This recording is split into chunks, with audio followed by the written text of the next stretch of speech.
I save myself some work on this massive stump? Of course I can, but not much because it takes me longer to figure it out than I care to admit.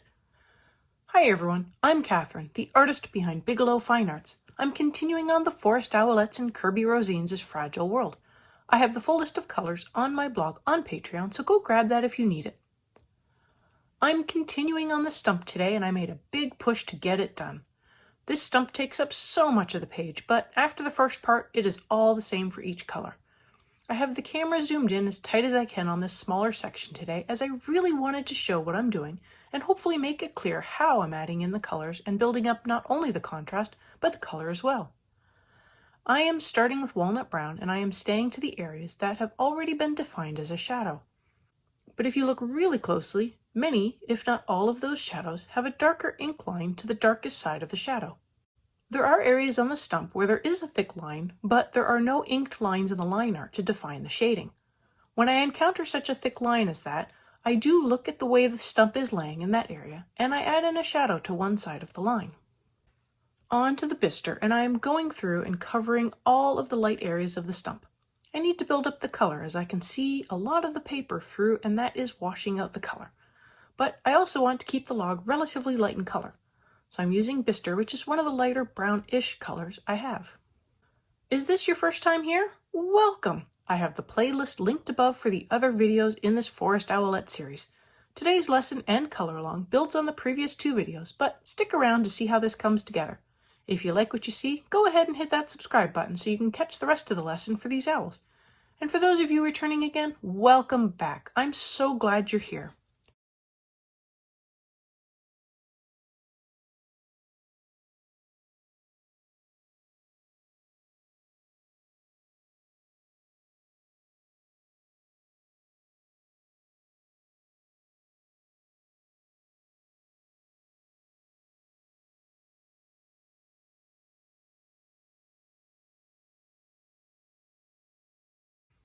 This next little bit, I build up the contrast in layers to finish off this part of the stump. I come back in with the walnut brown and I add in more layers to the shadows since adding in the Bistre washed out the contrast just a little. I am again keeping everything to the areas I have already defined as a shadow, which is generally up against a thicker section of line art.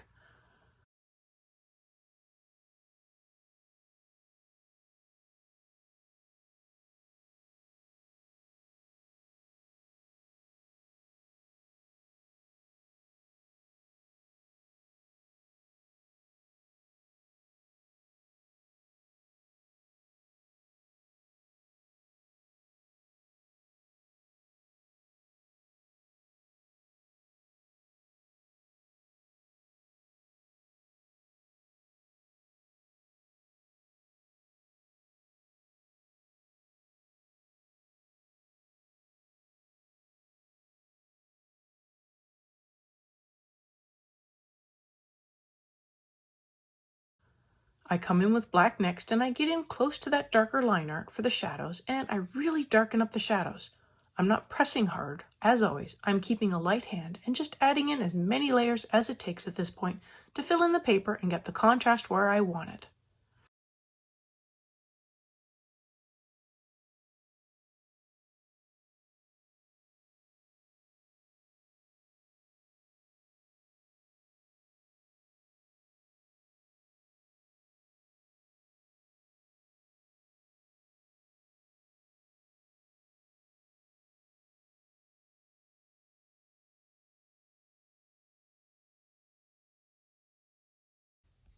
I come in with my incredibly stubby dark sepia and I make sure the gradient on the shadows where I added in the black is smooth and fades to the Bistre. I also add in a layer over the black if I feel that the area needs more layers. I started off each section with sharp pencils since I have found that a sharp pencil fills in the tooth of the paper more easily, but they quickly become dull as this is a large area to cover.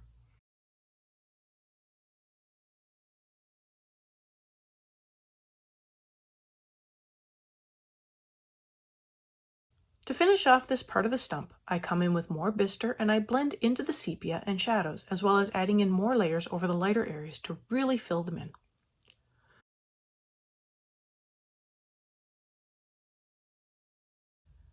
The next section goes by much faster but covers more area. As this switches to the next section, which was the first section I worked on, it is easier to see just how washed out the colors look because there simply wasn't enough layers to create coverage over the white of the paper. An easy way to fix that washed out look is simply more layers and better coverage. I'm working with Polychromos, and this is my method. Every pencil brand has a different way of blending and layering, and every colorist has a different method and technique that not only works for them, but also the brand of pencils they are using and the paper they are working with. My method is a tool. If you don't like it, find one that works for you. It is still possible to get color ideas from this video and apply them to your method and brand of pencils to get a similar effect. Unfortunately, I can only provide colors in Polychromos, but I'm sure some colors can be found that look similar in your sets. The key is contrast, not necessarily having the exact same color. I started with walnut brown, again adding in more layers to the shadows and trying to get them better defined as well as better blended into the surrounding colors.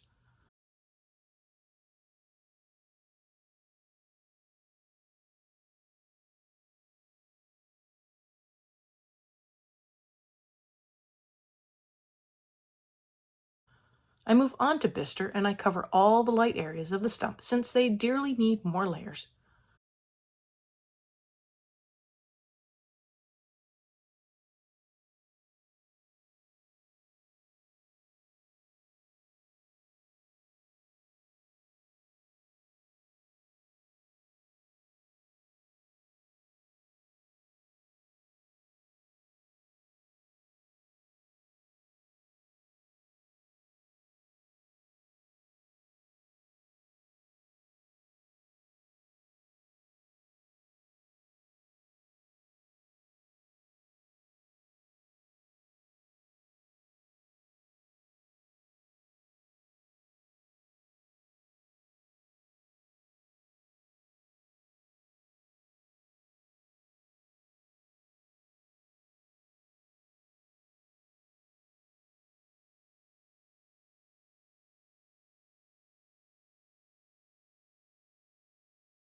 I come back in with the walnut brown for more layers.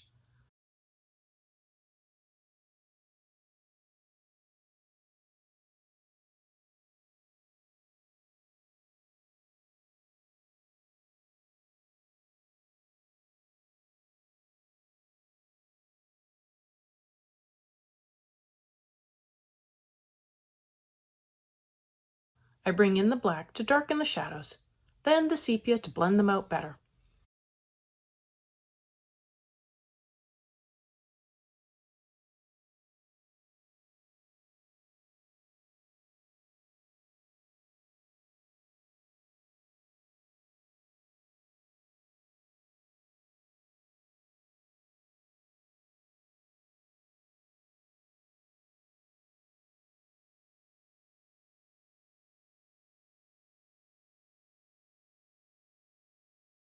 I add in more Bistre to smooth everything out.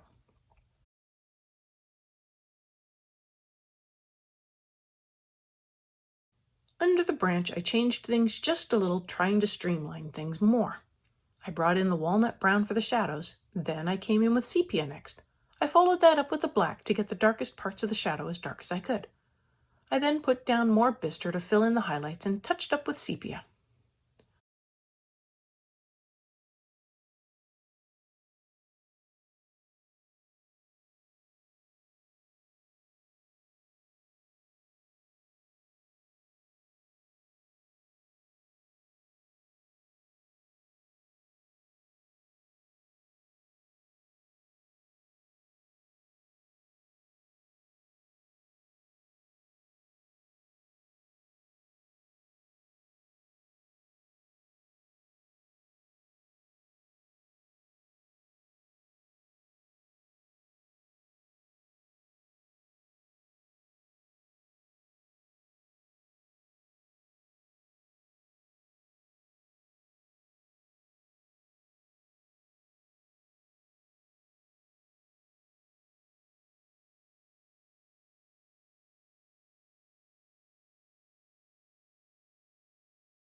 And finally for the bottom of the stump.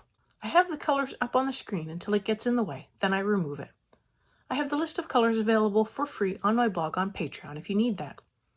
I come in with walnut brown and begin really building the shadows.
I come in with Bistre and add in more layers for the light parts of the stump. Each layer is light, but together they give me the coverage I need to eventually fill in the paper and make the color rich.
And again, I changed things up, hoping to streamline things.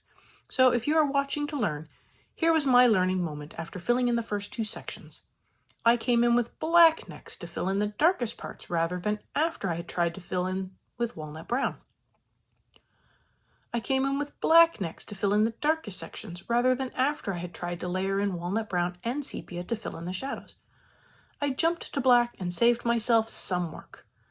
By building up the darkest part of the shadow first, I then only have to make sure the blends are smooth instead of having to add in more layers over the shadows that I will only just cover with black. I could have saved my poor sepia for a little longer. I might have to retire both my sepia and my black pencils after this picture.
Now that I have the shadows as dark as I can get them, I can come in with sepia and smooth out the blend from black to bistre. This method also allowed me to skip the walnut brown, and I didn't notice the lack of walnut brown layer after I finished. I was able to make a smooth enough blend with the sepia from the black to the bistre. Streamlining at its finest.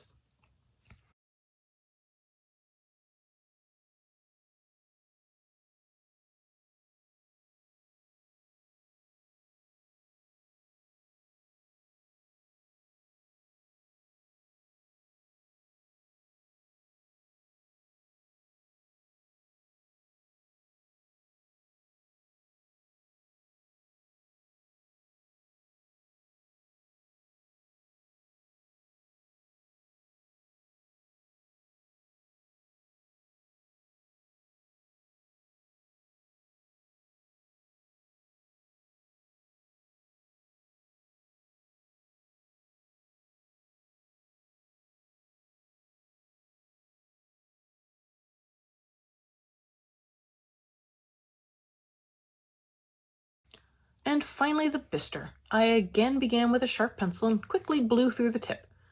I also got quite sloppy for a little bit, and I had to force myself to slow down and make sure my lines were smooth and filling in the space I wanted to fill. Never feel bad if you have to go back and add in more layers. Never feel bad if you get sloppy, because this is a lot of space to cover. I never seem to get enough layers the first few times, and after I add in more layers, the richness of the color makes such a huge difference that I wonder why I always forget to add in more layers at the beginning. Probably sheer laziness.